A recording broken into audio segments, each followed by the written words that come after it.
12. And last part of this chapter.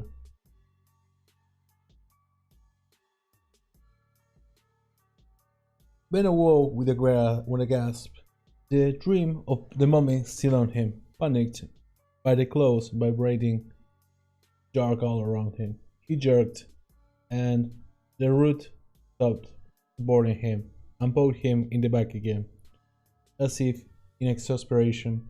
He saw light and scrambled for it. He crawled out into afternoon sunlight and the babble of the stream, and everything fell into place again.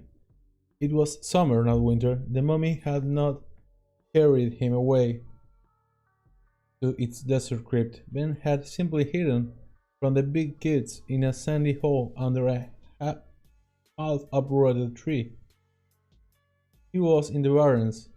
Henry and his buddies had gone to town in a small way on a couple of kids playing downstream because they hadn't been able to find Ben and go to town on him in a big way. That's how, boys. It was a real baby. Damn, believe me, you better up without it. Ben looked grumbly down at his ruined clothes. His mother was going to give him 16 different flavors of holy old hell. He had slept just long enough to stiffen up. He slid down the embankment and then began to walk along the stream, wincing at every step. He was a medley of aches and pains. It felt like Spike Jones was playing a fast tune on a broken glass inside most of his muscles. There seemed to be dried or drying blood on every inch of exposed skin. The damn building kids will be gone away anyway, he consoled himself. He wasn't sure how long he'd slept, but even if it had only been a half an hour, the encounter with Henry and his friend would have convinced Denbrough and his pal that some other place, like Timbuktu maybe, would be better for their health. He rounded an elbow bend in the stream and just stood there for a moment, looking. The damn boulders were still there. One of them was indeed stuttering Bill Denbrough. He was kneeling beside the other boy, who was propped against the stream bank in a sitting position. This other kid's head was thrown so far back that his Adam apple stood out like a triangular plug.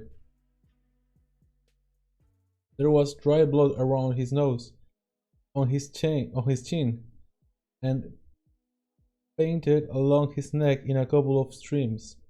He had something white clasped loosely in one hand. Southern Bill looked around sharply and saw Ben standing there. Ben saw with dismay that something was very wrong with the boy propped up on the bank. Denbrough was obviously scared to death. He thought miserably. Won't this day ever end? I wondered you could help me, Bill Denbrough said. He says as aspirator is empty. I think he might be.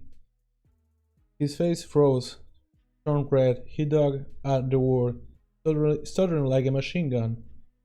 Fiddle flew from his lips. That's my.